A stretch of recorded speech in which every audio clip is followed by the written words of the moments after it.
Today, most of the things we use in our day-to-day lives are laden with harmful chemicals, and a long-term use will have a serious impact on our health.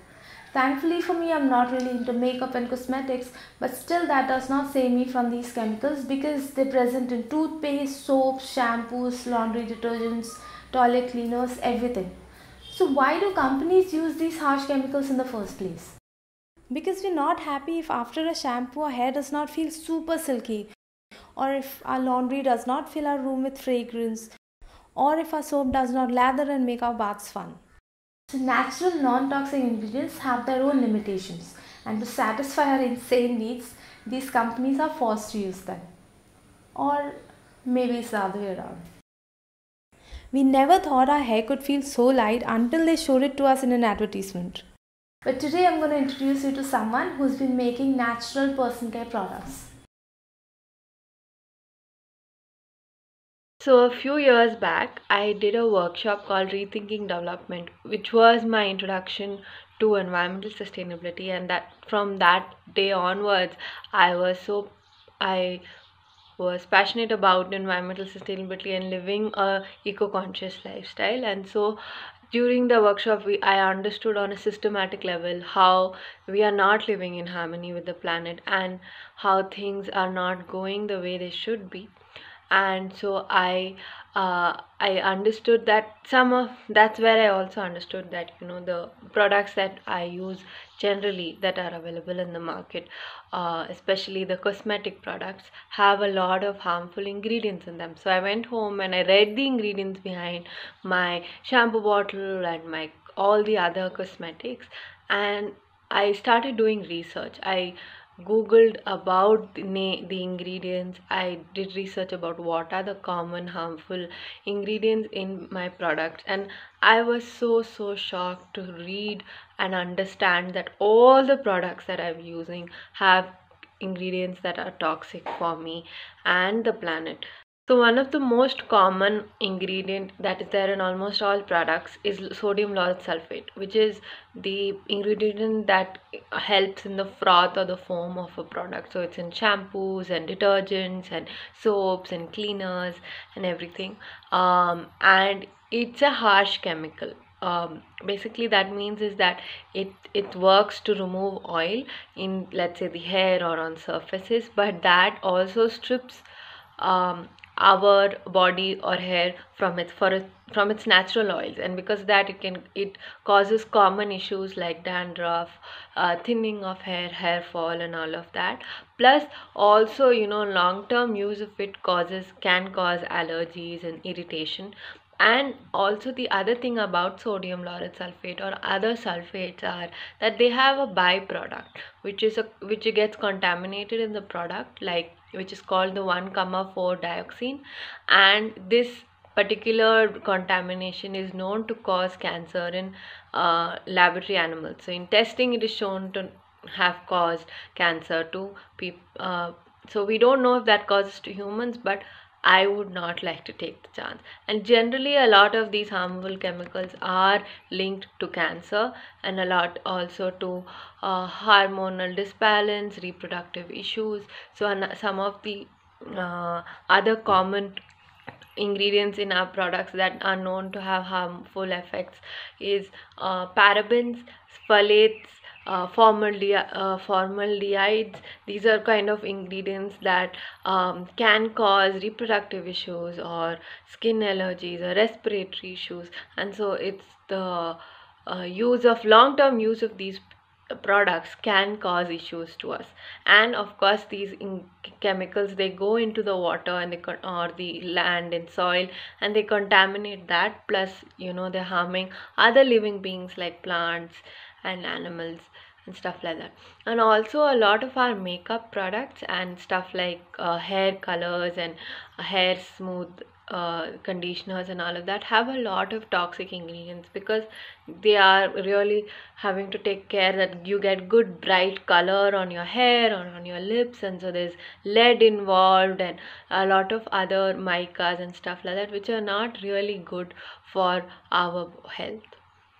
So I would always suggest to people that read the ingredients behind your product and know what the ingredients are, and how, if there are any harmful stuff that can harm you.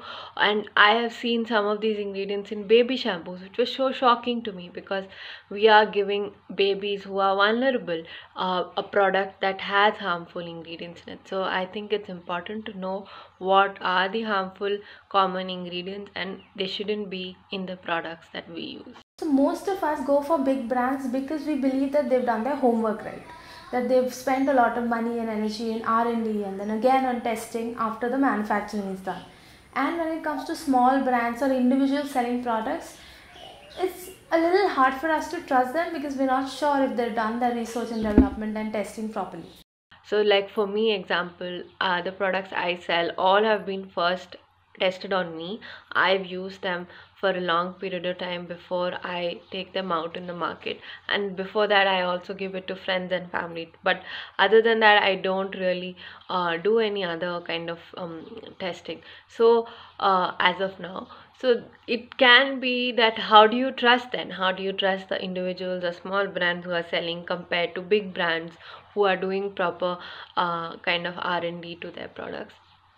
So I would say, whether you buy from a big brand or a small brand, like I mentioned before, it's important to know the ingredients.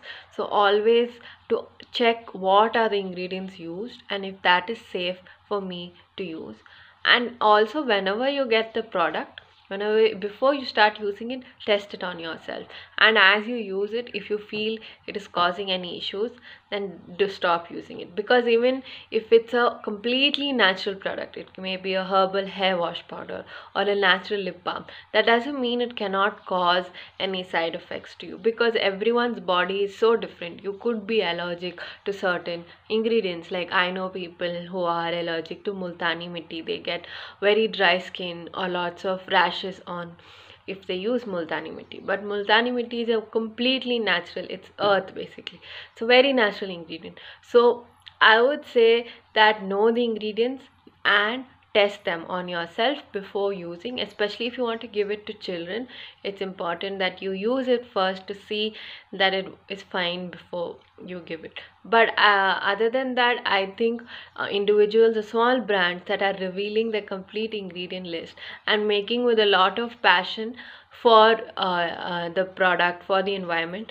then the product mostly are safe. So not only do these small brands and individuals who are very passionate about what they're doing use very safe, genuine, non-toxic ingredients in their products, but they also package their products very sustainably in a way that does not lead to health hazards or environmental pollution. One of the things that I was very conscious about was that every step of the way in my work, I want to be as sustainable as possible, and that also means packaging. I initially, when I started off, I started using reused plastic covers. So the grocery covers from dal or pulses or any other stuff that we use in the kitchen, those covers I would collect it from friends, family, from my own kitchen, and wash them and sun dry them, and then pack my powders like the bath powder, dishwash powder, and other products in that using a heat sealing machine. So I would reuse plastic covers. I did that for a year, but then it became a very tedious job, like, to collect the covers, each cover, to wash it, clean it, dry it. It's a long process. So on a long term, it was not so sustainable, since I am the only one in doing all the work for the brand right now. It was becoming a little difficult for me to do that. And also during lockdown, I was not able to collect sufficient covers, and there were some challenges around it. And so that's why I switched to using paper covers. So now I use these paper covers. I just stick my label on that, and then I pack the powders. There are some downsides to using paper covers as well, because it can easily tear in transit, and and also we cannot store the powder in a paper cover for long because it will catch moisture. So I have to request the customer to transfer it into a jar when they receive the product. I would say the packaging is not perfect as yet, but I'm still finding a perfect solution or a good solution to sell and package my powders. The thing with sustainable packaging is that it's the material is not so easily available. You really have to dig and find good sources to buy good quality packaging material. And in terms of cost also, it's always much higher than plastic. So if I want to buy a jar, a plastic jar would cost me half a rupee to 2 rupees, but if I buy the same size in glass, it goes from 10 to 20 rupees. And if I go for tin, steel, or any other metal, then it's even higher. The price is 20-30 rupees. So in terms of cost also, it can be challenging to find a good sustainable packaging. So I also generally use, like, this is like some of the powders and my hair oil. I use it in glass. I package it in glass, and I have the cream or the body butter also, which I am packaging in glass jars. But of course, there are downsides to glass jars. It can easily break as a consumer. When you're using the product, it can break, but they do look very nice. So products packed in glass jars look very, very pretty. I wrap them in a corrugated cardboard sheet. Nicely wrap the glass jar in a corrugated sheet, and then in the cardboard box put enough waste paper cushioning around the glass jar so that it doesn't break. And 99% it hasn't broken in transit. It reaches the customer safely, though there are some cases when it has broken when the parcel was mishandled, but that is something that I have to live with, because I do not want to use bubble wrap, because that's just plastic waste. And the last I use is these small tin containers for my lip balm. These are like very cute tin aluminum containers. At a time when some companies are not even comfortable with revealing their key ingredients, here is someone who is okay with giving away all her recipes for all her products. The reason that I'm doing this work is because I'm very passionate about living and leading an eco-conscious life, and I want to spread that awareness and understanding among people. That is why I feel I don't have any issues with sharing my recipes or even recommending other brands to people, because my objective is that people live more eco-consciously and use more natural products. Not everyone has the time. That is why I feel I should sell, but otherwise these products are not so complicated to make, easy to learn, and that is why I happily teach people how to make these products. Especially, I don't have to teach you. If you go to your grandparents, your grandmothers, they have so many recipes that will help us to completely take care of our hair and skin without any toxic ingredients. Let's take a look at some of the brands and individuals who've been making natural non-toxic products for some time now. Some of the brands that I would recommend are brands that make powder-based products, which are generally like the powder-based products like hair wash powder, bath powder, tooth powder, dishwash powder. All of these are products that are made with completely natural ingredients that are directly derived from nature and just dried and powdered, and they're in powder form, so that there's no need to add any preservatives, and they're completely just a herbal concoction, dry concoction. So there's a brand in Bangalore called Prachin Vidhan. They sell these, plus they also sell herbal powders. If you just want to buy, let's say, rose petal powder or hibiscus powder or just single herbs, they also sell that. And there's a brand in Salem called Akam who has the powder based products, and have a friend in Delhi who has a brand called Saral by Nature, where she also sells the similar products. And there is I think the way you pronounce it is Kalya Shastra, which is run by a woman who has a lot of knowledge of Ayurveda, and her products are of very good quality, but they're a little bit on the higher side in terms of cost. But as a brand who makes the products and sells them, I do understand when small businesses sell the products on a little higher cost, because it takes a lot of money and monetary effort to make the products, source good quality ingredients, source good quality sustainable packaging, and there's a lot of heart and a lot of time and a lot of effort that goes into the products, and that's why they can be little expensive. Then there are brands like Bare Necessities and Home Naturals and Centora and uh, Surgeon and Slow Hug, all of these small brands, like Slow Hug is based in Bangalore. All of them make soaps, like handmade cold press soaps, lip balms, hair oil, body butters. Like Centora, based in Bangalore, makes cream deodorant, solid perfumes, um, shampoo bars, and all of these kind of products, uh, which are I would say they're not 100% natural, but they are still natural products, because even if there are some preservatives used in these products, they're very safe for us and safe for the planet. So just, like some brands make liquid shampoos, which when you naturally, when you make something liquid, for it to have a longer shelf life, there has to be some sort of chemicals or some sort of preservatives in it. But if you go for brands that take care to use safe preservatives, and you make sure that the product is still safe for you and safe for the planet, then you're not really using a not natural product. One small thing that I would like to mention is that for most of the brands that I recommended, I haven't really used all of their products, or even a few of their products, because mostly I've always made my own.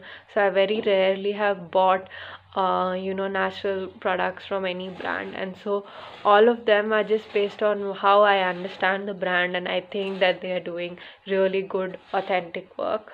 So there are two main challenges when it comes to choosing natural products over regular ones. One thing that I notice is that the cost. Generally, the products that are available in the market are much more less pocket friendly, I would say, compared to when small brands are selling natural products, because there's a lot of effort that goes in ensuring that there's good quality ingredients and sustainable packaging, and all of those things add up. And because of that, most small sustainable brands do cost more. I personally do a lot of DIY, because I feel when I make myself at home, especially a lot with the ingredients that are just available in the garden or in my kitchen, then the costs are much lower, and it's even more fun to kind of make my own products and use them. So if you cannot afford the products that are available in the market that are natural, I would say go for DIY. The other thing is convenience of use. So there are some products that can take time to get used to. For example, if you are switching from a regular toothpaste to a tooth powder or to a natural toothpaste, it can take a few weeks to get used to it, especially if you have never used tooth powder in your life, or if you're switching from shampoos to shampoo bars or herbal hair wash powders, then it takes time for the hair and for you to get used to it. And sometimes, like for example, if you're using bath powder or hair wash powder to bath, it can take a little longer and can involve a little more effort compared to when you're bathing with a soap bar or with a liquid shampoo. But otherwise, some products are easy to replace. For example, lip balm or moisturizer or hair oil. All of these products, as such, the use is not different. It's just that a natural product is much more richer and healthier for you. So I would say it's okay to take that little time to get used to it, because after we do get used to, like for me now, it's easy to use a herbal hair wash also, and I have no problem brushing with tooth powder or bathing with bath powder. So because my motivation is very clear that I want to use natural products, because that is what is good for me, it's good for the environment. So when that is very clear, then the little bit change is not such a big deal. So video ends here, but in the description box I'm going to leave you with Dhanak's product recipes.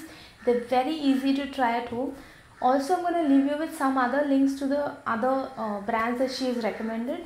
Do not forget to do a patch test, and also do not forget to leave a comment once you have tried or once you made a switch. Thank you, that's all for today. I'll see you next Tuesday. Bye bye.